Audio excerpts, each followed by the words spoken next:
Hey y'all, Max here, and welcome back to episode 2 of Nihon no購入品紹介. In episode 1 last week, we talked a little bit about the Famicom. Famicom was the Japanese precursor to the NES here in North America. And in this episode, we're going to talk about the Game Boy. So, if the NES isn't a pop culture icon by itself, the Game Boy sure as heck is. So the Game Boy was initially released in Japan in April of 1989 as a successor to the Game & Watch series, which was a very early Nintendo handheld foray into the video game market. They were more just kind of like high score based LCD screen games that had some level of popularity, but the Game Boy absolutely stomped the Game & Watch series. In a sense, it's kind of like the Famicom and NES because a lot of the games that were on the Famicom and NES were brought to the Game Boy in at least a scaled down version because the Game Boy at the time was not nearly as technologically capable of running things like actual NES games. So we got a lot of games, we got a lot of arcade ports, but they were just super scaled down based on the technology. But again, this was released in April of 1989. It came to North America not that long after, only about 3 months later in July. But like I said, this thing is a total pop culture icon. Definitely one of the biggest gaming things of the 90s, for sure. And it's the fourth best-selling game console of all time. So it's hard to top that because only 3 other things have. Many of them were bundled with Tetris. So if you ever see a Game Boy anywhere, it probably has Tetris in it, if we're being honest. Tetris itself is an iconic game in every single way, so these two went hand in hand beautifully. Some bundles also came with Super Mario Land instead. This is a Japanese copy, but between a very easy pick-up and play game like Tetris and another cultural icon in Super Mario Bros., the Game Boy was set up for success right from the very beginning.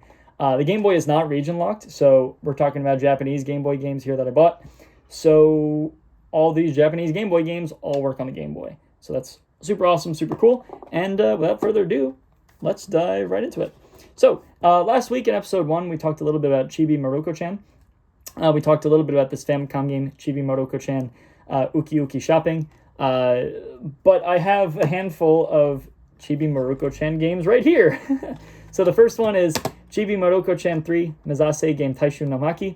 And also, we have Chibi Maroko-chan 4 Korega Nippon Deo Uji-sama.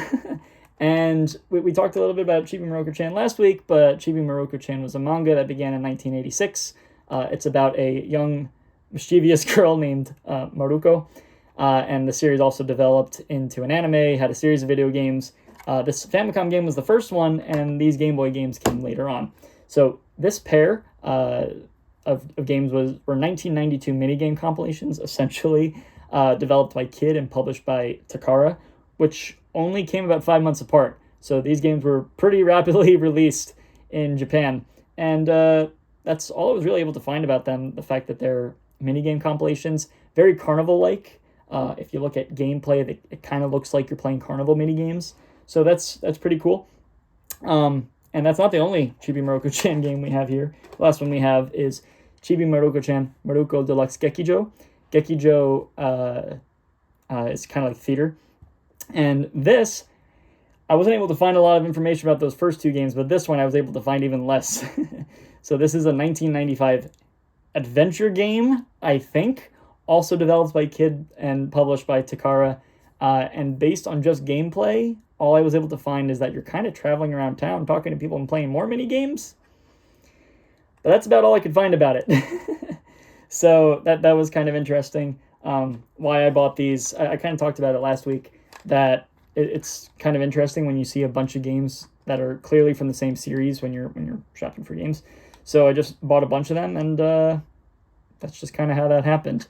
I did not know that Chibi Maroko-chan was a manga before I bought them, but it is cool to learn a little bit about them as I'm researching for these videos.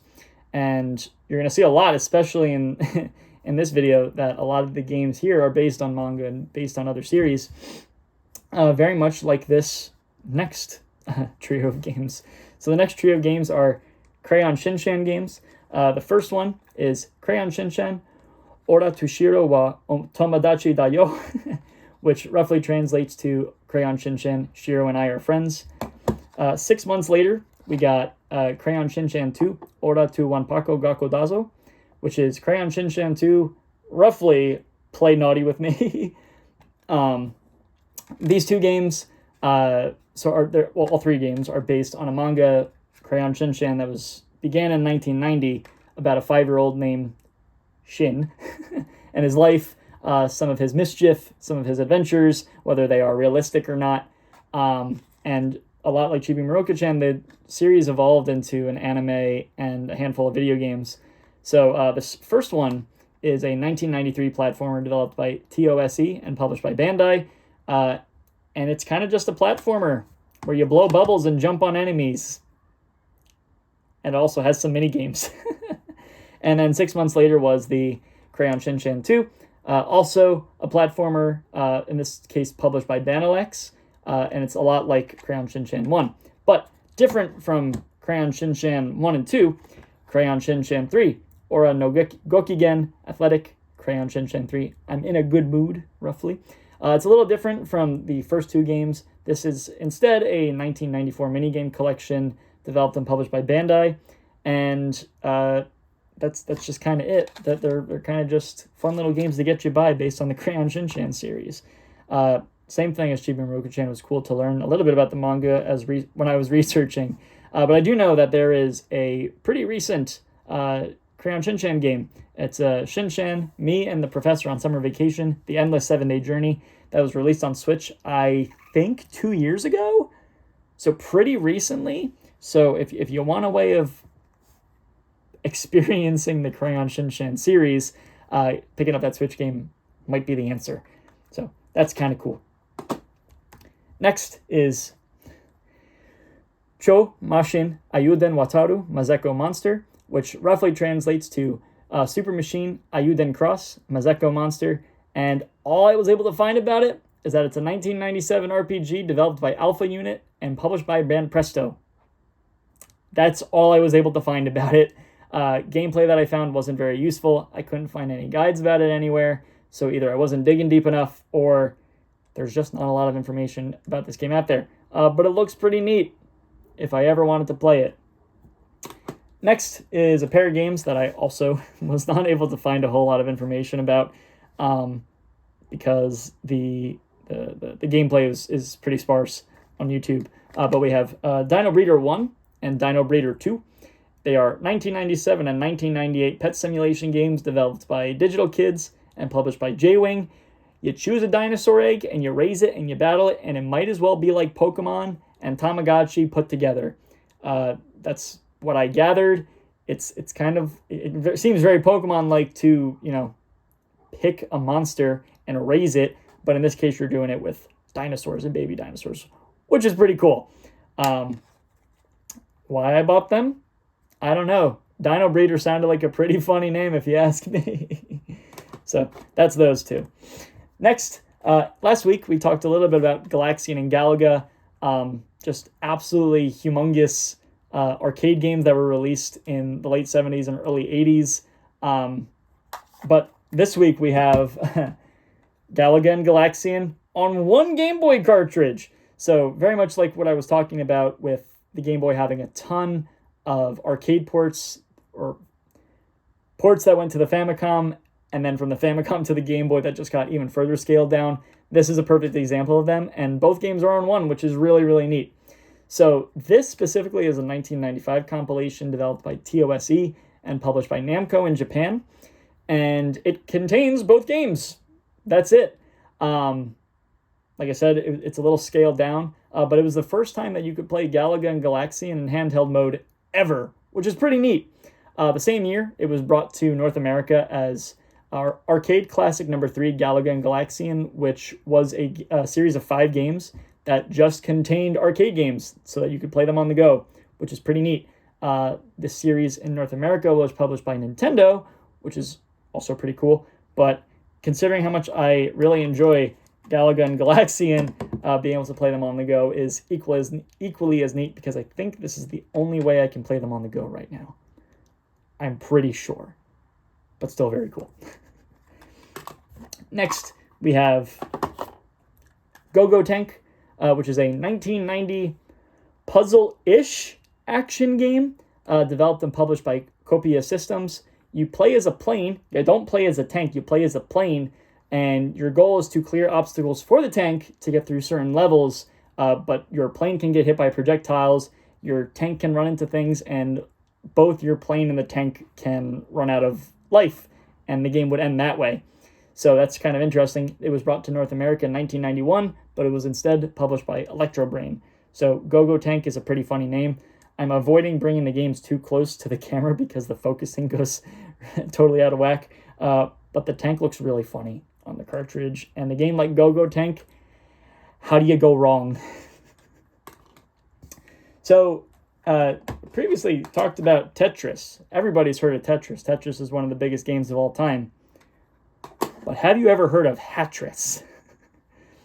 So Hatris is a 1990 Tetris-like, initially developed and published by Bulletproof Software, that originally came out for arcades and also brought to the Famicom. So I know this episode is called Game Boy games, but we're going to have a pair of Famicom games in here too. They go along together perfectly, so I just had to include them together. So instead of matching tiles to clear rows, what you're doing is matching up different types of hats. So if you match 5 hats together, it clears those hats, which is pretty funny. So originally, we got a 1991 Game Boy port that came to North America first instead of Japan. And then we got the NES version, or the Famicom version, in 1992. So these games came out kind of in succession. They're kind of bizarre. Everybody would just rather play Tetris than Hatris, but the idea of clearing hats instead of blocks is pretty funny. And Hatris is a pretty neat name too. So that's Hatris. Next is Hono no Dokuji, Dokuji, Dodge Danpei, which roughly translates to Fire Dragon Dodge Danpei. It's actually a manga that began in 1989 about dodgeball, and would also have a 47-episode anime that lasted only 2 years, from 1991 to 1992. And if you've seen videos in the past, maybe not necessarily in this season, but I think dodgeball is fascinating. So dodgeball is one of those sports that, like, you kind of hear about people getting smacked in the face with dodgeballs, but the game doesn't really have any traction. The sport doesn't really have any traction here in North America, but in other countries it does. So between dodgeball and another series, handball, another sport, handball, I think it's really interesting that those games exist, and would love to collect games about dodgeball and about handball. So here's just one of them about dodgeball. So it's literally just a 1992 dodgeball game developed by Hudson. I looked at gameplay. They have horrible inverted graphics, and I would not recommend playing it if you get, not necessarily headaches, but if you don't want to keep up with this really like dark inverted look, it probably won't fit well. But it's dodgeball, so I had to buy it. Next is Kaisen game, Navy Blue, which you've probably never heard of. That probably doesn't mean anything to you, but it's actually a 1989 Battleship port developed and published by Use. So Battleship, if you never played the board game, you set up literal battleships on your side of a board. Your board is blocked from your opponent's board, and you call out things like E6. And if you have a battleship, or if your opponent has a battleship on E6, it counts as a hit. So that's Battleship. It's a pretty neat name. A lot of replayability as a board game, but it's cool to be able to play Battleship on the go. Battleship has been ported all over the place in terms of video games, so that's just kind of neat. So this was brought to North America in 1992 as Battleship. There got to be an NES port in 1993, but I didn't see a Famicom release, which is pretty interesting. And it also had a 1993 release on Game Gear, Sega's handheld. But Battleship has been in different forms otherwise. This is just this specific release and this specific development. But it's Battleship. Next is Kakomunja, which is better known as Serpent here in North America. It's a 1990 snaking battle game developed by Dual and published by Naxit Soft. And when I was looking at gameplay, I couldn't help but think it looked a lot like Slitherio or Slither.io. I've never, I don't know how to say the name. I've played it, but I don't know how to say the name properly.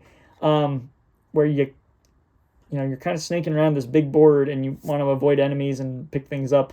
But in this specific game, it's supposed to be a futuristic sport where the goal is to box in your opponent, but your snake can recede and can lose lives in certain conditions. Like I said, it was brought to North America as Serpent that same year, published by Texan, which is kind of interesting because in Japan it was published by Naxat Soft, Naxat, but in North America it was published by Texan, Taxan, backwards, which is kind of interesting. But a game about a serpent, pretty neat. Next is a game I'm absolutely going to mispronounce, at least the first time. Kinyo Chuihu Wapiko no Waku Waku Stamp Rally, which that's a long title, but the part we need to know here is Goldfish Warning. So Goldfish Warning is a manga that began in 1989, about a formerly rich orphan named Chitose, who ventures into a public school with a valuable fish named Gyopi, and she must protect Gyopi from different people that are trying to fishnap Gyopi. The series also had an anime and a film and a few more manga runs, but this is a 1991 minigame collection developed by Tom Create and published by Yutaka.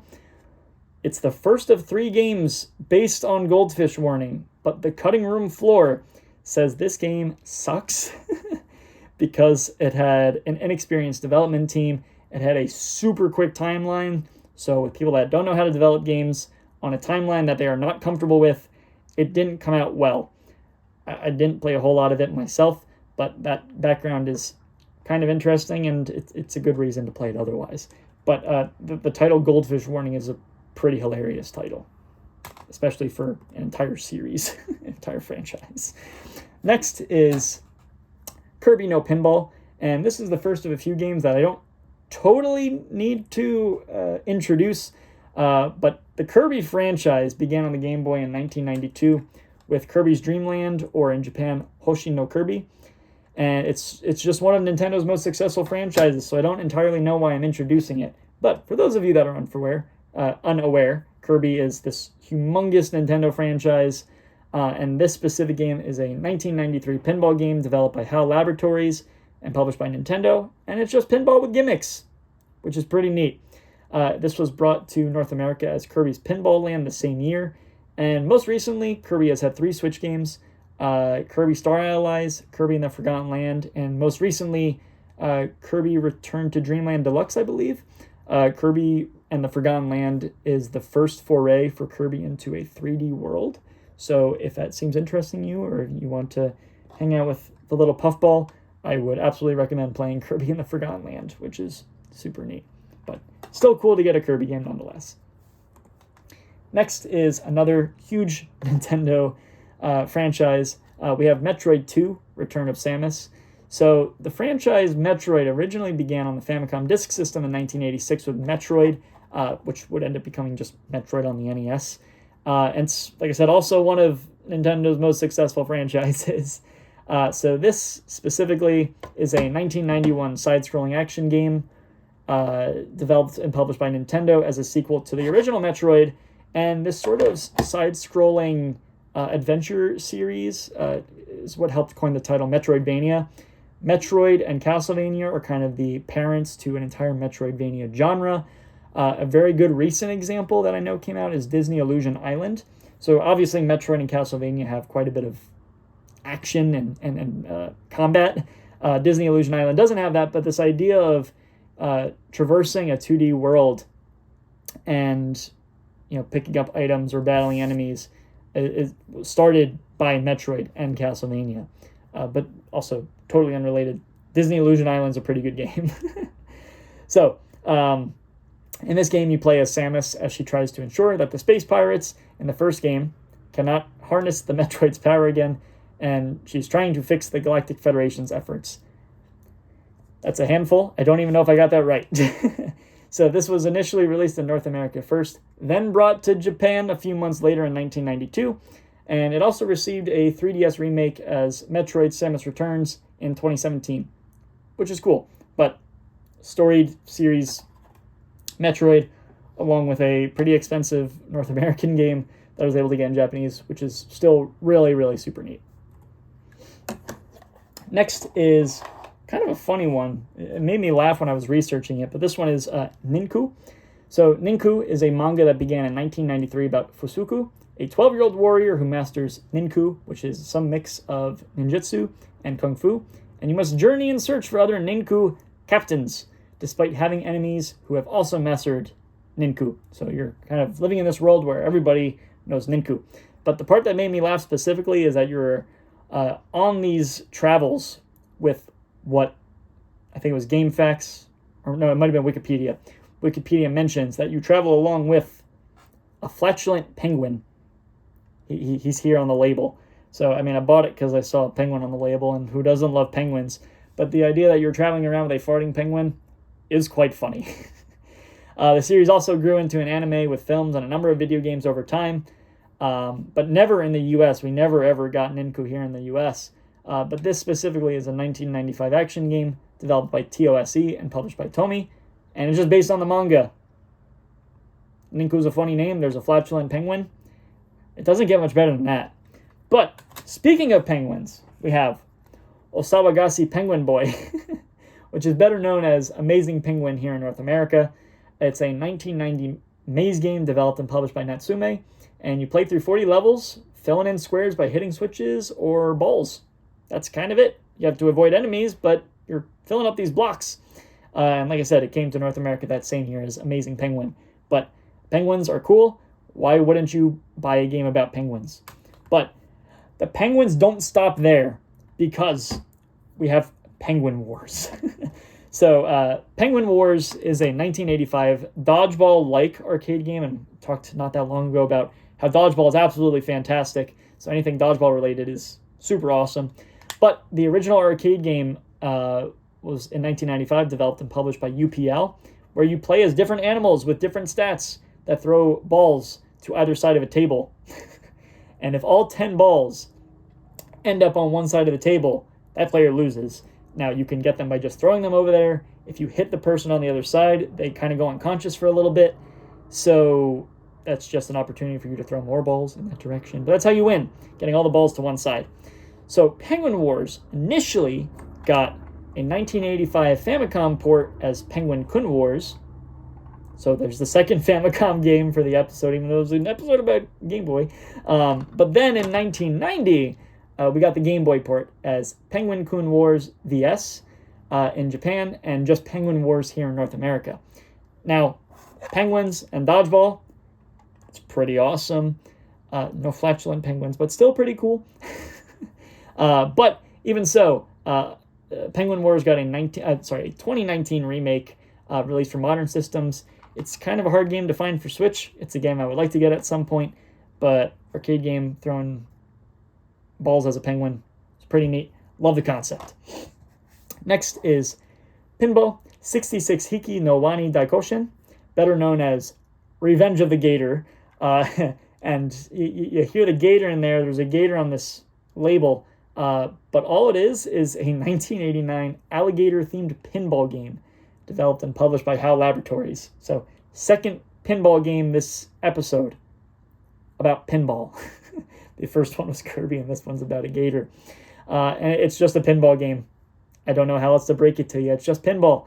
But it was brought to North America in 1990 as Revenge of the Gator, and was also released on the 3DS Virtual Console eons ago in 2013. So not the first time this game has seen a resurgence, which is kind of interesting. But if you really like gators and you really like pinball, then Revenge of the Gator might be for you. Next is a very interesting one, because there's a lot that I can say about this. So this is Puyo Puyo. So Puyo Puyo is this head-to-head Tetris-like series that began in 1991 on the MSX2, which is a home computer, and also the Famicom Disk System, which is... we'll talk more about the Famicom Disk System in the near future, but the entire Puyo Puyo series is based on the characters that initially appeared in Mado Monogatari, So that's kind of how Puyo Puyo started. The initial game, not this one, the initial game was ported all over in arcades, more home computers, all sorts of Nintendo systems, virtual consoles, eShops, you name it, it was probably there. But this is a 1994 port on the Game Boy that also had a 1993 port on the Super Famicom. So these two are kind of one and the same. This one is Super Puyo Puyo. This one is not new. I've had this one. But Puyo Puyo that's it. It's a way to play it handheld. So the series has grown immensely. It was eventually bought by Sega in 1998. And then we've gotten tons of Puyo Puyo games otherwise, both in Japan. But Puyo Puyo didn't really pick up here in North America. I believe there was a GameCube game about Puyo Puyo, but it wasn't until the Switch, and you can even argue earlier than that Puyo Puyo really got this like big name here in North America. So Puyo Puyo Tetris is a title initially released on the 3DS, the Wii U, the PS3, and Vita in Japan in 2014. But then it was brought to modern systems in 2019, which is kind of, I would argue this is probably the most popular Puyo Puyo game that ever came to North America. So that's Puyo Puyo Tetris 1, but then we also got Puyo Puyo Tetris 2, also released on all modern systems worldwide in 2020. So definitely has gained a little bit more traction as time has gone on. If you like Tetris, if you like Tetris-like games, Puyo Puyo is definitely worth a try. Next is Splits Nigaoe 15 game.